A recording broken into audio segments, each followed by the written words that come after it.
Genesis 31. Jacob flees with family and flocks. Now Jacob heard that the sons of Laban were saying, Jacob has taken all that was our father's. He has gained all this wealth from what belonged to our father.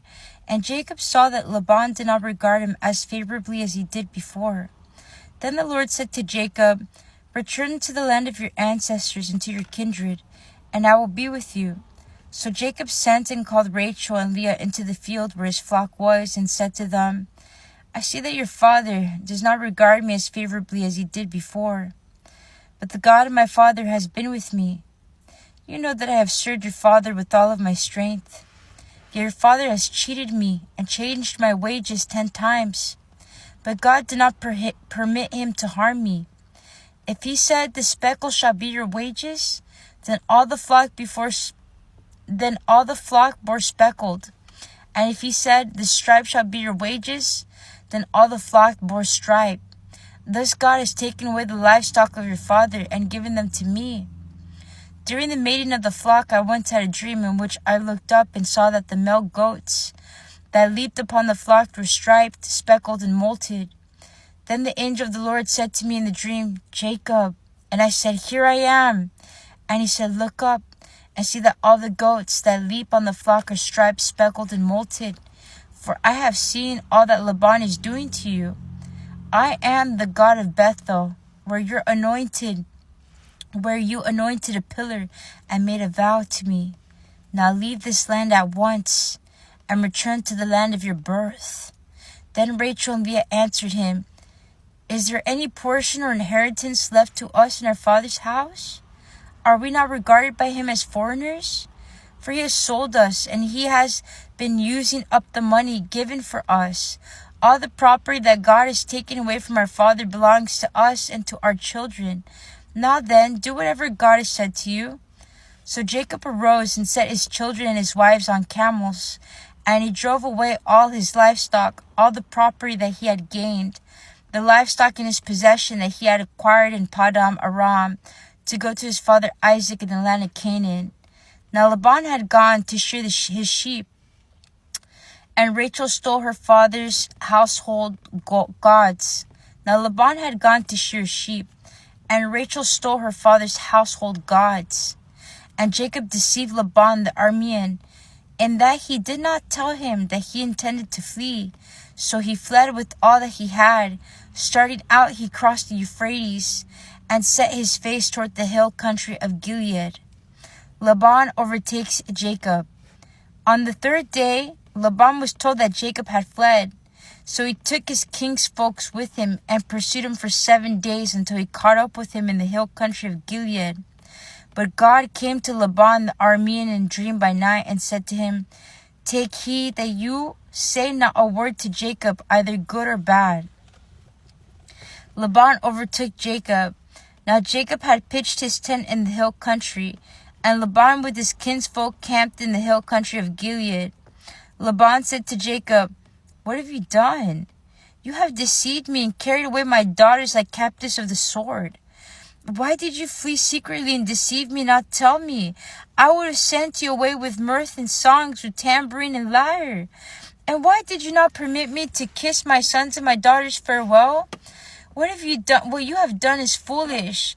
It is in my power to do you harm. But the God of your father spoke to me last night, saying, Take heed that you speak to Jacob neither good nor bad. Even though you had to go because you longed greatly for your father's house, why did you steal my gods? Jacob answered Laban, Because I was afraid, for I thought you would take your daughters from me by force. But anyone with whom you find your gods shall not live. In the presence of our kinsfolk, point out what I have that is yours and take it. Now Jacob did not know that Rachel had stolen the gods. So Laban went into Jacob's tent and into Leah's tent and into the tent of the 2 maids, but he did not find them.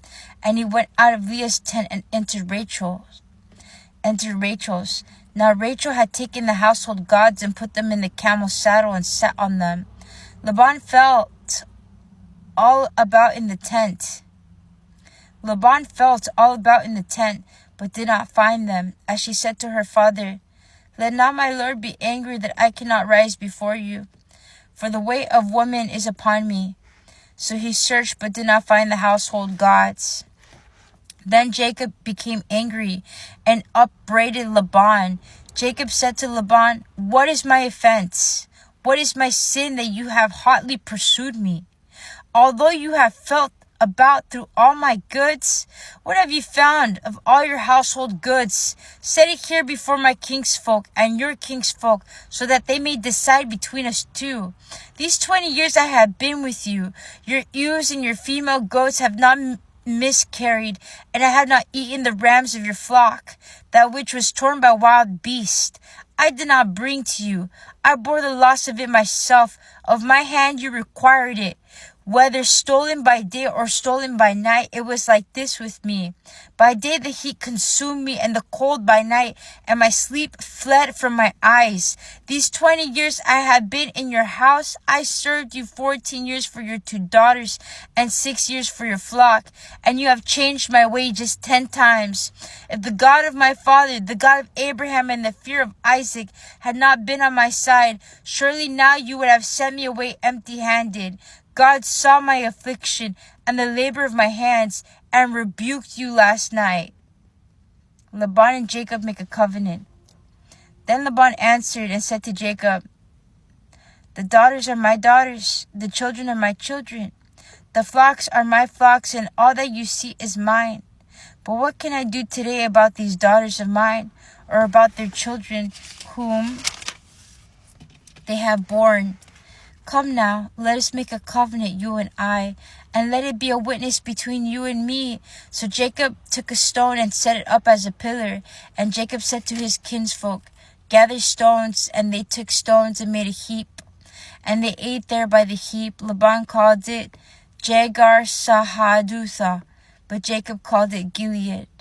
Laban said, "This heap is a witness between you and me today." Therefore he called it Gilead, and the pillar Mizpah, for he said, "The Lord watch between you and me, when we are absent one from the other. If you ill-treat my daughters, or if you take wives in addition to my daughters, though no one else is with us, remember that God is witness between you and me." Then Laban said to Jacob, "See this heap, and see the pillar which I have set between you and me. This heap is a witness, and the pillar is a witness, that I will not pass beyond this heap to you, and you will not pass beyond this heap and this pillar to me for harm. May the God of Abraham and the God of Nahor, the God of their father, judge between us." So Jacob swore by the fear of his father Isaac, and Jacob offered a sacrifice on the height, and called his kinsfolk to eat bread. And they ate bread and tarried all night in the hill country. Early in the morning Laban rose up, and kissed his grandchildren and his daughters, and blessed them.